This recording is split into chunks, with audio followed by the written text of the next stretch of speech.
Good evening. President Bongbong Marcos will take part in the 50th anniversary of the Association of Southeast Asian Nations, Japan relations. Marcos departed from the Philippines on Friday afternoon. Foreign Affairs Assistant Secretary Daniel Espiritu previously said Marcos is staying in Japan for 4 days. On his first day in Japan this Friday, Marcos may meet Japanese Prime Minister Fumio Kishida for a bilateral meeting.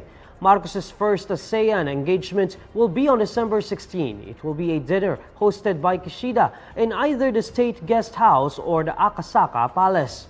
Meanwhile, December 17 is expected to be a whole-day affair for the president, with the ASEAN opening session and a session on ASEAN-Japan relations.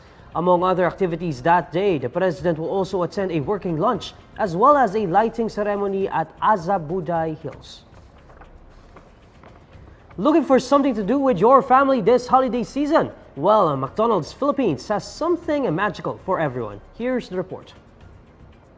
McDonald's recently launched its annual tradition of festive lights display, the Christmas Lights Magic. The grand launch happened on November 29, 2023 at McDonald's McKinley West and was attended by McDonald's Philippines officials, local government leaders, and the press. This year, 3 McDonald's stores are actively participating, each embracing a unique theme representing different things that Filipinos love about the holiday. We don't get snow here in the Philippines. We wish. Yes, but customers can experience a white Christmas with the Icy Wonderland theme here in McDonald's McKinley West. Yes. McDonald's McKinley West is adorned from floor to ceiling with vibrant lights and winter-themed decorations extending to the drive-thru area. So we strategically located their activation stores in 3 key areas across Luzon so that we ensure that more customers would get to visit our light show. Beyond the captivating light displays, McDonald's has curated an array of holiday offerings. This includes limited editions of Oreo McFlurry and Coca-Cola color-changing cups. In the spirit of the season, McDonald's Philippines is actively engaging in a dedicated donation drive. The Christmas light displays at the 3 participating stores will be available for viewing every day from 6 p.m. to 12 midnight until January 2, 2024. President Bongbong Marcos says the government is studying ways to make the country friendlier to investors, which may include amending the 1987 Constitution. During an ambush interview in Muntinlupa City, Marcos was asked about the push in the House of Representatives to amend the Constitution. In response, the president says the government is looking into how laws are affecting the Philippines' viability for investment. Marcos does not specify which of the provisions he was referring to, but he says certain parts of the Constitution may discourage potential investors. The president emphasizes that the study is not just about the charter, as his primary interest is what needs to change to make the country investment-friendly. Some House members have revived efforts to amend the Constitution in a bid to change economic measures they believed were restrictive. Defense Secretary Teodoro says China is attempting to convert the entire South China Sea into its own lake. In a television interview on Friday, Teodoro says China is trying to unilaterally change international law by making other countries submit to its claim over the whole South China Sea.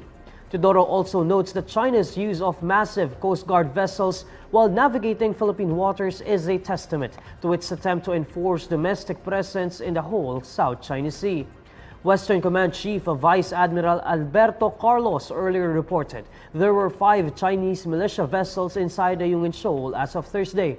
The sighting comes days after China's back-to-back aggressive actions against Philippine vessels in the West Philippine Sea. Defense Secretary Teodoro downplays the failure of intelligence allegations against the armed forces of the Philippines and Philippine National Police in connection with the Mindanao State University bombing. In a television interview on Friday, Teodoro says the fatal bombing was not a result of a failure of intelligence on the part of AFP and PNP, saying that security officials naturally take corrective action and are vigilant and aggressive in monitoring terrorism. Rather, Teodoro says that the fatal bombing was a failure to appreciate intelligence. He adds that appropriate measures could have been done had there been police or armed forces personnel inside the MSU campus. The defense chief says MSU has a charter where police and armed forces can only enter the vicinity of the campus upon request of its officials. According to Teodoro, the university has their own security forces, which he believes appropriate agencies must look into. Senator Bato de la Rosa earlier floated the possibility of failure of intelligence in the deadly MSU bombing, but he later retracted this statement after top security executives briefed senators on the incident. President Bongbong Marcos says he is ready to sign the 2024 national budget before Christmas.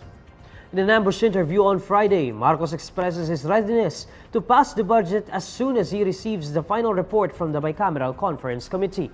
The president says he is eyeing to sign the budget bill before Christmas Day. He adds that he sees no problem in passing the budget as consultations regarding the matter have been going through the whole year.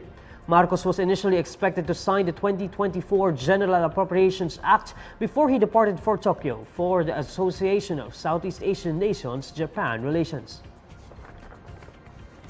Health Secretary Ted Herbosa says cases of acute respiratory infection, including COVID-19, increased during the Christmas season. In a press conference, Herbosa points out that COVID-19 is now just one of the many illnesses that cause acute respiratory infection, which could be contracted during social gatherings. Kasi maraming party, maraming family reunion, maraming tao sa shopping mall, maraming tao sa public places, correct? So talagang the risk to get any respiratory infection is high, including COVID-19 cases. We shouldn't be worried about COVID-19 anymore because according to our infectious disease experts, the most recent variants of interest are just like the common colds and cough, no? Common colds and flu. According to Herbosa, COVID-19 today is no longer like earlier variant that causes severe pneumonia and even death. However, he notes that any respiratory infection may still pose risks to senior citizens, those with weak immune systems, and children with comorbidities.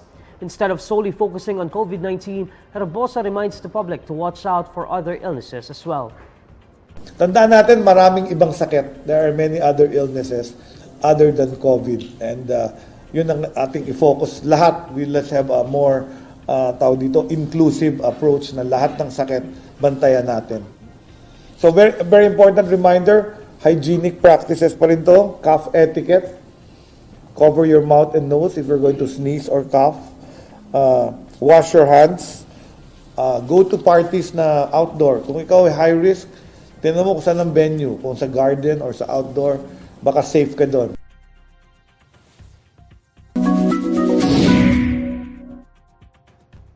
Alamin naman natin na mainit na balita sa mundo ng showbiz kasama si Pauline Del Rosario ng Bandera. Hello Neil at sa mga kabandera natin all over the universe. Heto ang latest chika. Trending sa social media ang model actress na si Sara Labati. Dahil ito sa naging reaksyon niya matapos biruin ng isang netizen. Sa Instagram, ibinandera ni Sara ang isang video na pinopromote ang ilang produkto ng isang luxury brand. Iba-iba ang naging reaksyon ng netizens pero agaw pansin ng komentong waldas pa more na nireplyan naman ni Sara ng laughing emoji. Maaalalang naging kontrobersyal ang naging patama ng mother-in-law ng aktres na si Annabel Rama matapos magbitiw ng pahayag tungkol sa kanyang anak na si Richard Gutierrez na trabaho ng trabaho habang ang isa raw ay malakas gumastos. Last month lang nang kumalat ang balitang hiwalay na umano sina Sara at Richard dahil napansin ng netizens na hindi na nagpo-post ng pictures together ang mag-asawa. Samantala, naaksidente recently si Sara kasama ang kanyang pamilya. Kwento niya sa IG, nangyari ito sa Skyway kung saan nagkabanggaan ang tatlong kotse. Laking pasasalamat naman ng aktres dahil walang nasaktan o nangyaring masama sa kanilang lahat. At yan ang bandera chika natin for today. Thank you, Neil! Here's the latest roundup of today's top stories. President Bongbong Marcos leaves for Japan to take part in the 50th anniversary of the ASEAN-Japan relations in Tokyo. Pag-asa says low-pressure area off Mindanao may enter the Philippine area of responsibility on Saturday and may intensify into a tropical cyclone. And the DOH says cases of acute respiratory infection rising this Christmas season. And these are the stories you need to know today. I'm Neil Mercado. It's 10 days before Christmas. Follow INQUIRER.net on Facebook, X, YouTube, TikTok, Instagram, and Reddit. For more stories, visit INQUIRER.net. Good evening.